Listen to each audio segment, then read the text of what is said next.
हरे कृष्णा। प्रिय मित्रों, एक दिन जब मैं पेड़ के नीचे बैठा था तो मैंने पानी में एक सूखे पत्ते को तैरते हुए देखा। हवा चल रही थी, पानी में हल्की सी थरथराहट, हल्की सी लहर आई, लेकिन वो पत्ता बड़ी सहजता के साथ उसके ऊपर तैर रहा था। वह लहरों से लड़ नहीं रहा था, ना ही उससे भाग रहा था। बस वह था लहरों के साथ। वह लहरों से अछूता था। उसे देखकर मुझे एक बहुत ही गहरी बात का स्मरण हो आया, और वही बात मैं तुम्हारे साथ आज साझा करने वाला हूँ। तुमने सुना होगा, लोग कहते हैं जहाज उसके चारों ओर के पानी से नहीं डूबता। समंदर कितना भी विशाल क्यों ना हो, कितना भी गहरा क्यों ना हो, कितना भी तूफानी क्यों ना हो, वह एक जहाज का कुछ नहीं बिगाड़ सकता, जब तक कि जहाज उसे अपने भीतर आने की अनुमति ना दे दे। जहाज तब डूबता है जब समंदर का पानी किसी छेद से, किसी दरार से जहाज के भीतर घुस जाता है। जो पानी उसे तैरा रहा होता है, वही पानी फिर उसे डुबो देता है। बाहर की शक्ति जब तक तुम्हें तैराती है, तब तक वह बाहर है। जैसे ही वह भीतर आ जाएगी, वह तुम्हारा बोझ बन जाएगी, तुम्हारी कब्र बन जाएगी। तुम्हारा जीवन भी एक जहाज की भांति है, और ये संसार, ये समाज, ये लोग, ये परिस्थितियाँ एक वैसा विराट सागर ही तो है। इस सागर में सब कुछ है। प्यार की लहरें हैं, घृणा के तूफान हैं, प्रशंसा की मीठी मीठी हवाएं हैं, तो निंदा के थपेड़े भी हैं। सफलता की ऊंची लहरें हैं जो तुम्हें शिखर पर ले जाती हैं, और असफलता के भंवर भी हैं जो तुम्हें नीचे खींचने की कोशिश करते हैं। और तुम इस सागर से बच नहीं सकते। बचकर जाओगे भी कहाँ? कुछ मूढ़ लोग संसार को छोड़कर हिमालय की कंदराओं में भागने की कोशिश करते हैं। वे सोचते हैं कि उन्होंने सागर को छोड़ दिया, लेकिन वे अपने मन के सागर को तो साथ ही ले जाते हैं। यहाँ तक कि वहाँ भी निंदा और प्रशंसा का खेल चलता रहता है। वहाँ कोई और नहीं होता, तो वे अपने ही साथ वो खेल खेलने लगते हैं। मन कहता है, देखो कितने महान हो तुम, सब कुछ त्याग दिया। ये प्रशंसा की लहर है। फिर मन कहता है, लेकिन पाया क्या?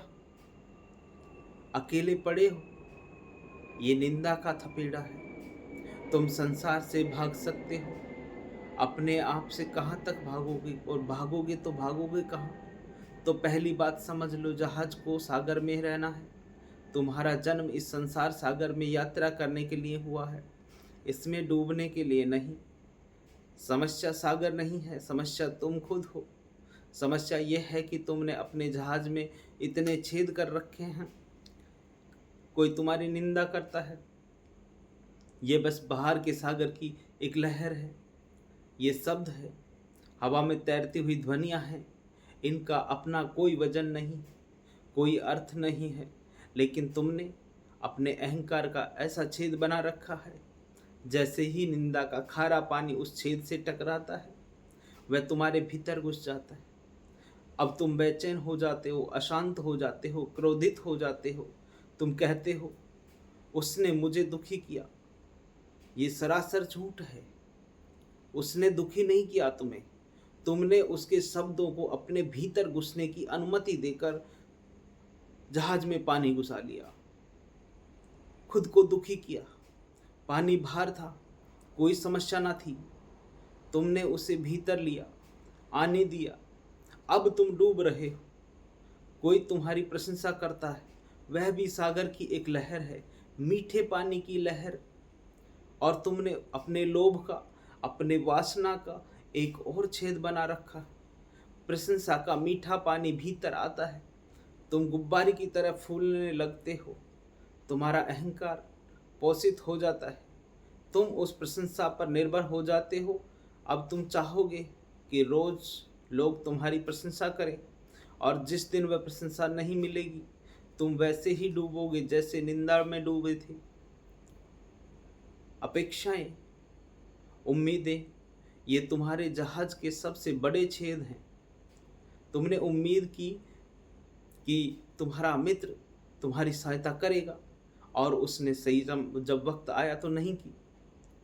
तुमने अपेक्षा की कि तुम्हारा जीवन साथी तुम्हें समझेगा और वह तुम्हें नहीं समझ पाया। तुमने सोचा कि तुम्हारे बच्चे तुम्हारा सम्मान करेंगे और उन्होंने नहीं किया। ये सारी अपेक्षाएं तुम्हारे द्वारा बनाई गई छोटी छोटे छेद, छोटी छोटी दरारें ही तो हैं। संसार अपनी मौज में बह रहा है, वह तुम्हारी अपेक्षाओं के अनुसार चलने को बाध्य नहीं है। जब लहर तुम्हारी अपेक्षाओं से टकरा करके टूटती है तो उसका खारा पानी सीधा तुम्हारे हृदय में प्रवेश करता है, तुम्हारे जहाज में प्रवेश करता, तुम्हें पीड़ा से, निराशा से, शिकायत से भर देता है। अब तुम्हारा जहाज भारी हो गया है, अब यात्रा आनंदमय नहीं रही, एक बोझ बन गई है। तो मैं तुमसे यह नहीं कह रहा कि सागर को बदलो, तुम बदल भी नहीं सकते, ये चेष्टा ही मूढ़ता है। और तुमसे कह रहा हूं, अपने जहाज के प्रति जागो, होश में आओ, देखो कहां कहां से पानी भीतर आ रहा है। जापान में एक जैन फकीर होते, बोकाजू बोकोजू, उनके आश्रम के पास ही एक नदी बहती थी। एक दिन दो शिष्य नदी के किनारे से गुजर रहे थे। उन्होंने देखा एक बहुत ही सुंदर युवती नदी पार करने में झिझक रही थी, क्योंकि पानी गहरा था और उसके कपड़े भीग जाते। पहले शिष्य ने, जो नियमों का बड़ा पक्का था, मुंह फेर लिया। साधुओं को स्त्रियों को छूना वर्जित भी था।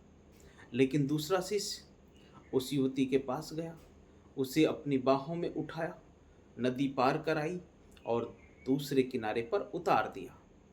फिर दोनों चुपचाप आश्रम की ओर चलने लगे। पहला शिष्य भीतर ही भीतर उबल रहा था। इसने नियम तोड़ा, गुरु से शिकायत करेंगे, कितना अधार्मिक कृत्य किया है। घंटों बीत गए, चलते चलते मील भर का सफर तय हो गया, पर उसके भीतर का उबाल बढ़ता ही जा रहा था। आश्रम के द्वार पर पहुंचकर उससे रहा ना गया।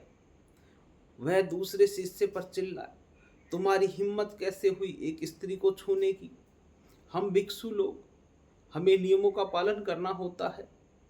दूसरे शिष्य ने बड़ी शांति से उसकी ओर देखा, मुस्कुराया और कहा, मैं तो उस स्त्री को घंटे भर पहले ही नदी के किनारे छोड़ आया था। उसका तो विचार भी नहीं है मेरे अंदर। क्या तुम उसे अब तक अपने सिर पर ढो रहे हो? अब तुम देखिए, घटना घटी, समाप्त भी हो गई। वह बाहर के सागर की एक लहर थी जो आई और चली गई। दूसरे शिष्य का जहाज बिल्कुल साबुत था, उसमें कोई छेद न था, पानी उसे छूकर निकल गया। लेकिन पहले शिष्य का जहाज नियमों की कट्टरता, निंदा के छेदों से भरा हुआ था। घटना का पानी उसके भीतर घुस रहा था। वह घंटों तक उस बोझ में डूबता रहा, परेशान होता रहा। तुम्हारा जीवन भी इसी दूसरे शिष्य की भांति होना चाहिए। जो हो रहा है उसे होने दो। लोग कह रहे हैं, उन्हें कहने दो। परिस्थितियां जैसी भी हैं उन्हें वैसी स्वीकार करो। तुम बस एक काम करो, साक्ष्य भाव अपने अंदर विकसित करो, दृष्टा भाव अपने अंदर लाओ। साक्ष्य भाव ही वह कला है जिसमें जहाज के सारे छेद भर जाते हैं। दृष्टा भाव का अर्थ है देखना, बिना किसी निर्णय के, बिना किसी चुनाव के, बिना जजमेंटल हुए। क्रोध उठे तो क्रोध को देखो।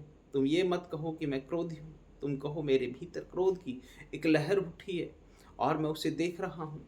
प्रशंसा मिले तो अहंकार से फूलो मत, बस देखो प्रशंसा के शब्द सुनाई पड़ रहे हैं और मैं उन्हें सुन रहा हूँ। दुख आए तो उसे तादात्म्य में मत रखो, उससे संपर्क मत साधो, बस देखो शरीर में, मन में दुख की संवेदना जगी है और तुम उसकी दृष्टा हो। जिस क्षण तुम दृष्टा हो जाते हो उसी क्षण तुम घटना से अलग हो जाते हो। तुम जहाज बन जाते हो और घटना सागर हो जाती है। तुम्हारे और उसके बीच एक परत आ जाती है, एक दूरी आ जाती है और यही दूरी तुम्हें डूबने से बचाती है। ध्यान का, मेडिटेशन का कुल सार इतना ही है कि अपने संसार के बीच इस दूरी को साधना मेडिटेशन के द्वारा जैसे जब पानी में पत्थर डालते हो तो उसमें प्रतिबिंब नहीं दिखाई देता, जब पानी शांत हो जाता है, तलछट छट जाती है, तो आपको अपना प्रतिबिंब स्पष्ट दिखाई देने लगता है। तो मेडिटेशन आपके मन को शांत करने की प्रक्रिया है, परत डालने की प्रक्रिया है, सागर और जहाज के बीच की एक पतली परत का काम करता है। अपनी साधना को परिपक्व कीजिए और इस जहाज के छेदों को बंद करते हुए एक आनंदमय जीवन का लाभ उठाइए। हरे कृष्णा, राधे राधे। आपका मंगल हो, कल्याण हो, स्वस्थ मुक्ति हो, भवतु सब मंगलम।